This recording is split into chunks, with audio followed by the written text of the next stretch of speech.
এই সভাতে তার রোগ মুক্তির জন্য দোয়া করা হয়। সভা মনে করে যে গণতন্ত্র পুনরুদ্ধারের জন্য দেশনেত্রীর অবদান, সংগ্রাম এবং আত্মত্যাগ সাম্প্রতিক গণতান্ত্রিক বিশ্বে অতুলনীয়। প্রকৃতপক্ষে আপনি এখন চতুর্দিকে সারা দেশের দিকে তাকান, শুধুমাত্র গণতন্ত্রের জন্য এত ত্যাগ স্বীকার এখনো করছেন এবং জীবনের ঝুঁকি নিয়ে করছেন, অর্থাৎ বন্দী হয়ে আছেন, কোনো আপোষ করেননি। একমাত্র আপনার মিয়ানমারের সূচি আর আমাদের দেশনেত্রী বেগম খালেদা জিয়া তারা গণতন্ত্রের জন্য সংগ্রাম করে এই পর্যায়ে আর কেউ করেছেন বলে আমার জানা নেই।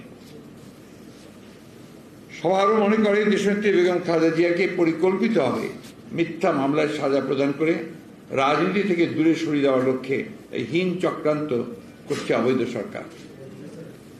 সবাই আরও মনে করে শুধুমাত্র রাজনৈতিক প্রতিহিংসার কারণে দেশনেত্রীকে বন্দী করে রাখা হয়েছে, যা সম্পূর্ণ বেআইনি এবং সংবিধান বিরোধী। কারণ she has every right to get visa, জামিন, বেইল। সেই বেইলটাকে দেওয়া হচ্ছে না। এটা কেন তাকে বেইল দেওয়া হয়নি এটা আপনার কোনো ব্যাখ্যা নেই। কেন তার 5 বছরকে 10 বছর করা হলো এটারও কোনো ব্যাখ্যা নেই। অনেকে বলে যে এটা ক্ষোভের কারণে হয়েছে। ক্ষোভটা কিসে? একজনকে আপনি সাজা দিচ্ছেন, তাকে আপনি ক্ষোভ করে তাকে বাড়াবেন, এর চেয়ে বড় বেআইনি কাজ তার কিছু হতে পারে না, অমানবিক কাজ কিছু হতে পারে না।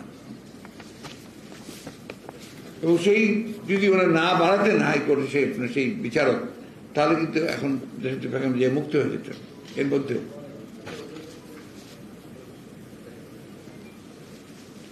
সব আরো মনে করে শুধুমাত্র রাজনৈতিক প্রতিহিংসার কারণে দেশ থেকে বন্দী করে রাখা হয়েছে, যা সম্পূর্ণ বেআইনি ও সংবিধান বিরোধী। এই মামলায় জামিন পাওয়া তার সাংবিধানিক অধিকার। সভা মনে করে দেশনেত্রী বেগম খালেদা জিয়া দীর্ঘদিন যাবৎ বিভিন্ন জটিল রোগে ভুগছেন। চিকিৎসকেরা তার উন্নত চিকিৎসার জন্য বিদেশে প্রেরণের সুপারিশ করেছে। দলের পক্ষ থেকে তাকে মুক্তি দিয়ে বিদেশে প্রেরণের দাবি জানানো হয়েছে। এমনকি পরিবারের পক্ষ থেকে 2 বার তার বিদেশে চিকিৎসার অনুমতি দেওয়া হয়েছে। কিন্তু অবৈধ সরকার তাদের ক্ষমতাকে চিরস্থায়ী করার লক্ষ্যে দেশনেত্রীকে হত্যার উদ্দেশ্যে উন্নত চিকিৎসা থেকে বঞ্চিত করছে।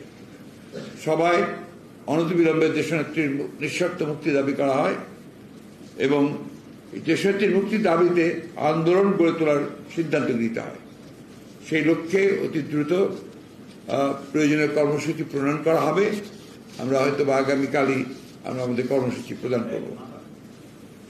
সবাই সম্প্রতি শেখ হাসিনা ভারত সফরে ভারতের সঙ্গে 2টি চুক্তি, 5টি নতুন সমঝোতা স্মারক ও 3টি চুক্তি নবায়ন সহ 10টি চুক্তি সমঝোতা স্মারক হওয়ায় স্বাক্ষর হওয়ায় গভীর উদ্বেগ প্রকাশ করা হয়। সভা মনে করে তিস্তা সহ অভিন্ন নদীগুলির পানি বন্টনের কোনো চুক্তি না করা, সীমান্তে বিএসএফ কর্তৃক বাংলাদেশি নাগরিকদের হত্যা বন্ধ না করা, একতরফাভাবে ভারতকে সকল প্রকার সুবিধা প্রদান করে বাংলাদেশের স্বার্থ ব্যাপকভাবে ক্ষুণ্ণ করা হয়েছে। কানেক্টিভিটি নামে বাংলাদেশের অভ্যন্তরে ভারতের এক প্রান্ত থেকে আরেক প্রান্ত পর্যন্ত রেল যোগাযোগ, ডাক ও টেলি যোগাযোগের সমঝোতা, কৌশলগত অপারেশন খাতে সামরিক শিক্ষা সহযোগিতা, ঔষধ সংক্রান্ত সমঝোতা, বাংলাদেশের জলসীমায় ভারতের অবাধ বিচরণ, ভারতের ইন স্পেস, বাংলাদেশের ডাক ও টেলি যোগাযোগ মন্ত্রণালয়ের সমঝোতা, রেল মন্ত্রণালয়ের মধ্যে সমঝোতা, সমুদ্র বিষয়ক গবেষণায় 2 দেশের সমঝোতা ইত্যাদি সমঝোতাগুলোতে বাংলাদেশের স্বার্থ ক্ষুণ্ণ হয়েছে।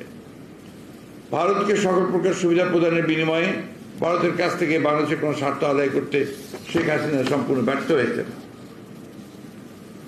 এই ম্যান্ডেটবিহীন সরকারের নতজানু পররাষ্ট্রনীতির বহিঃপ্রকাশই এটা। এই অবৈধ সরকার অপরিকল্পিতভাবে বাংলাদেশকে ভারতের উপর নির্ভরশীল করে ফেলছে। সবাই এই চুক্তিগুলোকে বাংলাদেশের স্বার্থবিরোধী হওয়ায় বিএনপি এই চুক্তিগুলি প্রত্যাখ্যান করছে। এই বিষয়ে বিস্তারিত তথ্য সম্বলিত সংবাদ সম্মেলন আগামী 28 জুন 2024 বিকাল 3টায় এই চেয়ারপারসনের ঘোষণা সভাতে অনুষ্ঠিত হবে। 4. সবাই সম্প্রতি মিয়ানমার কর্তৃক বাংলাদেশের টেকনাফ থেকে সেন্ট মার্টিন পর্যন্ত জলসীমায় নির্বিচারে গুলিবর্ষণের ফলে বাংলাদেশের মূল ভূখণ্ডের সঙ্গে সেন্ট মার্টিনের যোগাযোগ বন্ধ হওয়ায় গভীর উদ্বেগ প্রকাশ করা হয়। সবাই মনে করে এই অবৈধ সরকারের নতজানু পররাষ্ট্রনীতির কারণেই বাংলাদেশের সার্বভৌমত্ব বারবার হুমকির সম্মুখীন হচ্ছে। এই বিষয়ে অবৈধ সরকার জনগণকে স্পষ্টভাবে কোনো তথ্য সরবরাহ করছে না। সভা অনতিবিলম্বে মিয়ানমার কর্তৃক বাংলাদেশের সীমান্ত গুলিবর্ষণ বিষয়ে জনগণের নিকট সঠিক ব্যাখ্যা প্রদানের জন্য সুষ্ঠু ব্যাখ্যা প্রদানের জন্য সরকার দুঃখিত সুস্পষ্ট ব্যাখ্যা প্রদানের জন্য সরকারের নিকট আহ্বান জানায়। 5 সভায় বৃহত্তর সিলেট বিভাগের বন্যা পরিস্থিতি নিয়ে আলোচনা হয়। সভা মনে করে কিশোরগঞ্জে হাওরের মাঝখানে সড়ক নির্মাণ, বেশ কিছু এলাকায় মাটি ভরাট করে কয়েকটি স্থাপনা নির্মাণ করায় ভারত থেকে নেমে আসা পাহাড়ি ঢলের পানি দ্রুত নিষ্কাশিত না হওয়ার কারণে এই ভয়াবহ দুর্যোগ সৃষ্টি হচ্ছে। সিলেট, সুনামগঞ্জ শহর সহ বিভাগের বিস্তীর্ণ এলাকায় পানির তলে তলিয়ে যাওয়ায় অসংখ্য মানুষ সীমাহীন দুর্দশার মধ্যে পড়েছে। দুর্গত এলাকায় সরকারি কোন ত্রাণ তৎপরতা দেখা যায়নি। অবিলম্বে ক্ষতিগ্রস্ত ব্যক্তিদের ক্ষতিপূরণের জন্য সভায় দাবি জানানো হয়। বিএনপির একটি ত্রাণ টিম অতি দ্রুত সিলেট সফর করে প্রয়োজনীয় ব্যবস্থা গ্রহণ করবে। সভায় গত 1 মাসে ঔষধের মূল্য শতকরা 10 থেকে 40% বৃদ্ধি পাওয়া, সেই সঙ্গে নিত্য প্রয়োজনীয় দ্রব্যের অস্বাভাবিক মূল্য বৃদ্ধির গভীর উদ্বেগ প্রকাশ করা হয়। সবাই এই মূল্য বৃদ্ধিতে সাধারণ জনগণের এই দুর্ভোগের জন্য সরকারের দুর্নীতি ও ভ্রান্ত নীতিকে দায়ী করে। অবিলম্বে ঔষধ সহ নিত্য প্রয়োজনীয় দ্রব্যের মূল্য হ্রাসের জোর দাবি জানানো হয়। সভা শেষে সভাপতি সাহেবকে ধন্যবাদ দিয়ে সভা শেষ করেন। এই ছিল আমাদের গতকালকে আপনার স্ট্যান্ডিং কমিটির সভার বিষয়গুলো। আমি তার সাথে যদি আপনাদের হ্যাঁ বলেন প্লিজ।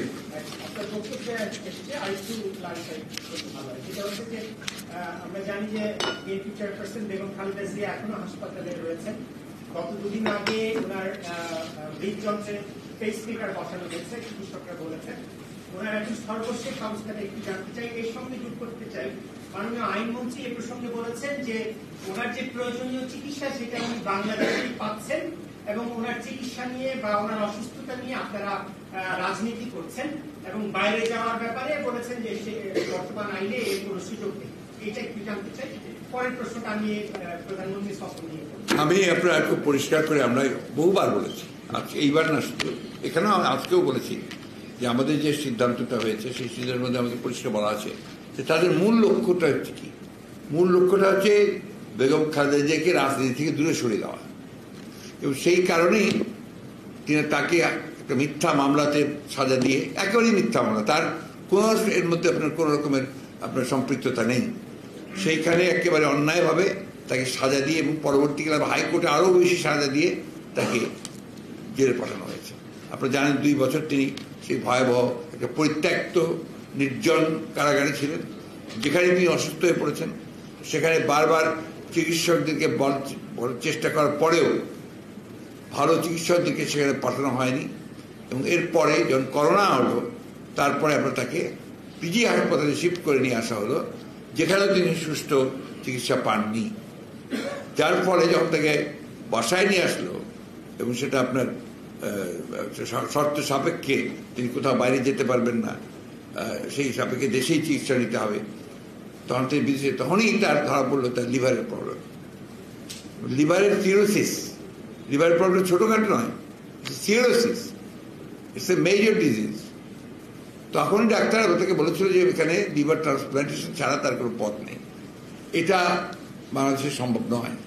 আপনারা জানেন আমরা কম চেষ্টা করি, সরকার এখানে কোনো কৃতিত্ব নাই। আমরা যেটুকু করেছি সেটা হচ্ছে তার পরিবার এবং দলের চেষ্টাতেই সেটা হয়েছে। এবং আমরা বিদেশ থেকে, আমেরিকা থেকে, জন হপকিন্স থেকেও আমরা আপনার ডাক্তারদের নিয়ে এসেছি, তারা প্রসিজিওর করেছেন, যে প্রসিজিওরে এখন পর্যন্ত তিনি টিকে আছেন। বাট এটা কোনো সমাধান নয়, একমাত্র সমাধান হচ্ছে তার ট্রান্সপ্লান্ট করা। তার যে অনেকগুলো অসুখ আছে, সেই অসুখের জন্যই তাকে একটা এমন চিকিৎসা কেন্দ্রে পাঠাতে হবে যেখানে তার সঠিক চিকিৎসাটা হতে পারে, অন্যান্য মাল্টিফেরিয়াস যে ডিজিজগুলো আছে সেগুলোকে কন্ট্রোল করে। এটাই আপনার বারবার করে আমরা বলছি, আমরা অভিজ্ঞতা থেকে বলছি, আমরা বারবার চেষ্টা করেছি। তাকে বাইরে পাঠানোর জন্য সব ব্যবস্থা হয়ে গিয়েছিল প্রায় তার পরিবারের আপনার আবেদনক্রমে। ফাইনালি যখন এটা প্রধানমন্ত্রীর কাছে গেছে, প্রধানমন্ত্রী এটাকে রিজেক্ট করেছেন। শুধু এটা নয়, আমরা বিভিন্ন মিশনগুলোকেও কাছে আমরা চিঠি দিয়েছিলাম, তারা চেষ্টা করেছে, তারা বারবার চেষ্টা করে ফেরত এসছে, তারা বলেছে you are sorry, we are undone. উনি শুনবেন না, হি ইজ ভেরি ভিন্ডিকটিভ, একদম এই উচ্চারণটা করেছে। উদ্দেশ্যটা কি? উদ্দেশ্যটাকে পলিটিক্স থেকে দূরে সরিয়ে দেওয়া। এবং টাইমিংটা দেখেন, 18 নির্বাচনের ঠিক আগে কিছুদিন আগেই তাকে মামলা দেওয়া হলো, মামলা সাজা দেওয়া হলো, তাকে ভেতরে নিয়ে যাওয়া হলো। এই যে বিষয়টা, তারপর থেকে তাকে সে যেন কোনো মুক্তি কোনো মতেই না পায়, তার ব্যবস্থাটাই চলছে এখন পর্যন্ত। আপনি দেখুন প্রতিবার এবার আপনার নির্বাচনের ব্যাপারটাই দেখুন না কেন, একইভাবে যেমন দেশনেত্রীকে নির্বাচন থেকে দূরে সরিয়ে রাখা হয়েছে, একইভাবে বিএনপি যেন নির্বাচন থেকে দূরে সরে থাকে এবং সে কোনো মতেই নির্বাচনে যেতে না পারে, এই জন্য নির্বাচনের 1 মাস আগে থেকেই বিএনপির সমস্ত নেতৃবৃন্দকে গ্রেফতার করে জেলে পাঠিয়ে দেওয়া হলো। এটা জবাব আমরা কিভাবে দেবো? আমরা এটা ব্যাখ্যা কিভাবে করবো? একটাই ব্যাখ্যা, যে সরকার চায় না যে বিএনপি কোনো নির্বাচন আসুক, কারণ তারা জানে যে বিএনপি নির্বাচনে আসলে, বিদল নির্বাচনে আসলে তাদের জামানত কারো থাকবে না। এখন তিনি সকাল পর্যন্ত যতটুকু জানি আমি, তিনি ক্যাবিনেট শিফট করা হয়েছে কালকে তাকে, এবং তাও করার কথা না, কিন্তু তিনি আপনার ওই সিসিইউতে ব্যক্তিগতভাবে তিনি কিছুতে অ্যাডজাস্ট করতে পারেন না, যে কারণে সিসিইউ ফেসিলিটিসগুলো ক্যাবিনেট শিফট করা হয়েছে এবং সেখানে সেইভাবে তিনি স্টেবল আছেন এখন পর্যন্ত।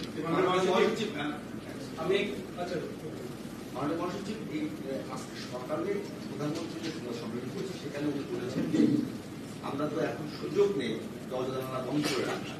প্রশ্নগুলো ট্রানজিট, ট্রান্সশিপমেন্ট এবং করিডোরে 3টা সেপারেট ডেফিনেশন। এর আগেও বাংলাদেশ ট্রানজিট দিয়েছে, কিন্তু এবারে যে চুক্তি করেছেন সেখানে দেখা যাচ্ছে যে এটি ট্রানজিট কিংবা ট্রান্সশিপমেন্ট নয়, এটা সরাসরি করিডোর দেওয়া হচ্ছে, যেটি একটা দেশের জন্য সর্বমত জন করা উচিত। এবং বিএনপিটা প্রত্যাখ্যান করেছে আপনি কিছুক্ষণ আগে।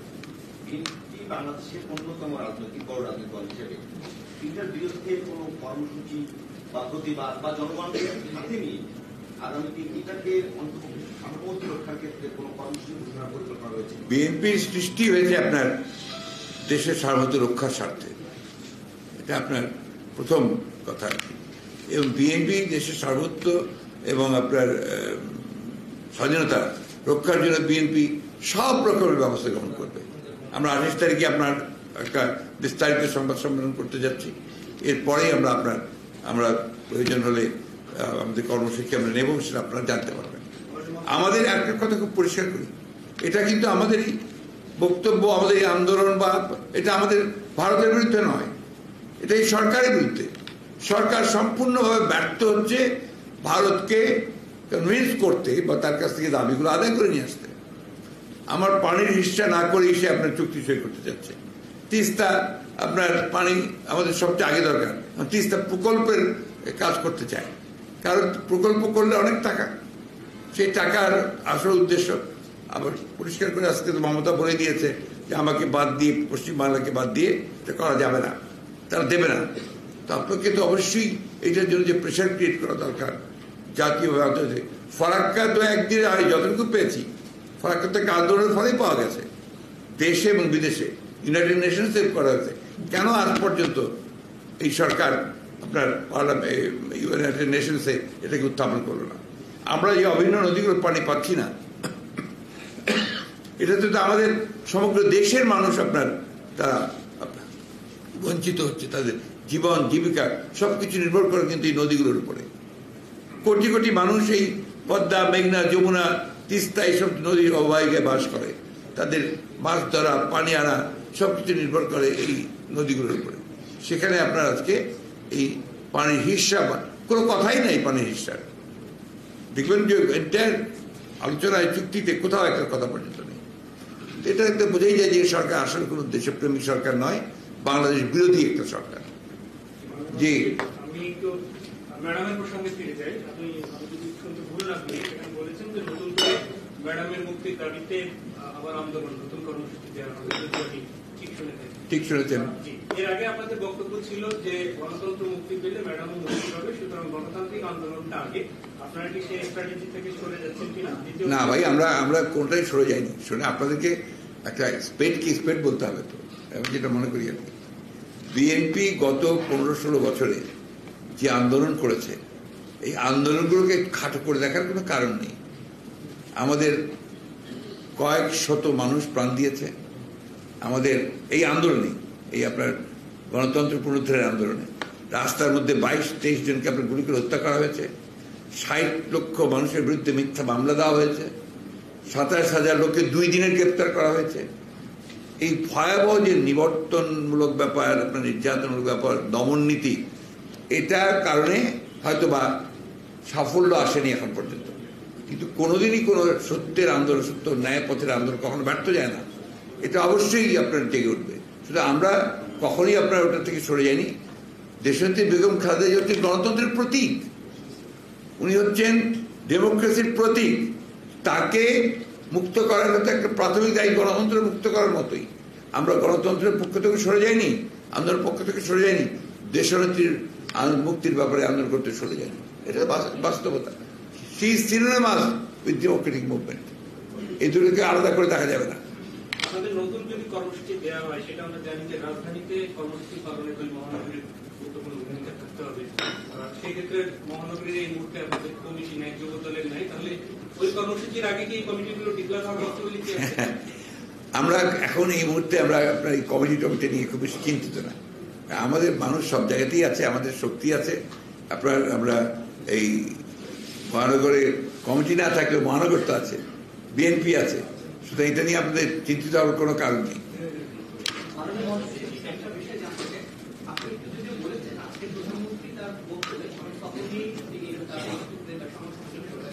সেখানে তিনি বলেছেন যে বাংলাদেশের যে যোগাযোগ ব্যবস্থাটি তিনি উন্মুক্ত করে দিলেন, এই নতুন যে বাংলাদেশে উপকৃত হবে কিংবা রেল যোগাযোগ কোন দিক দিয়ে আমাকে একটু বুঝিয়ে বলবেন, আমরা সেটা জানতে চাচ্ছি।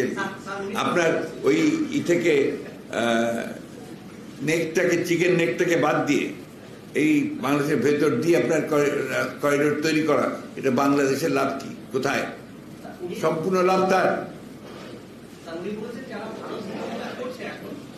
ভারত বিরোধিতা নয়, এখানে যার জন্য ক্লিয়ার করেছি আমাদের এই প্রশ্ন আমাদের স্বার্থে, আমার স্বার্থে যে করেন।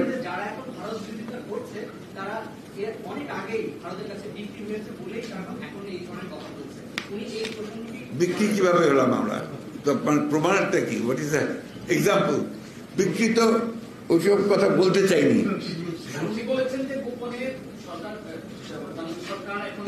আরে বিক্রি হলে তো আমরা সরকারে থাকতাম।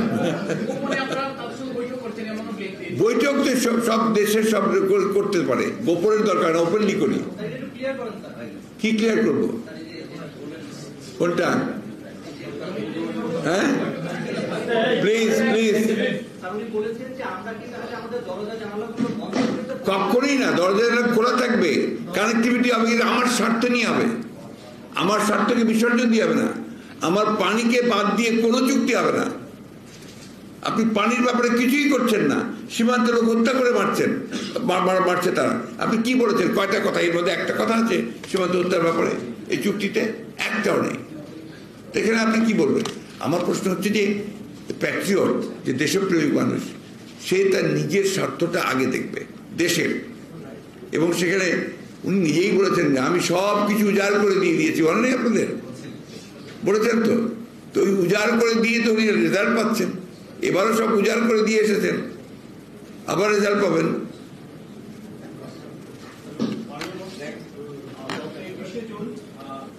আওয়ামী লীগের ৭৫তম প্রতিষ্ঠাবার্ষিকী উপলক্ষে একটা শোভাযাত্রা হয়, সেখানে আওয়ামী লীগের সাধারণ সম্পাদক বলেছেন যে আপনারা তো আন্দোলন করবেন, ২৮ অক্টোবরের মতো আবার পালিয়ে যাবেন না তো?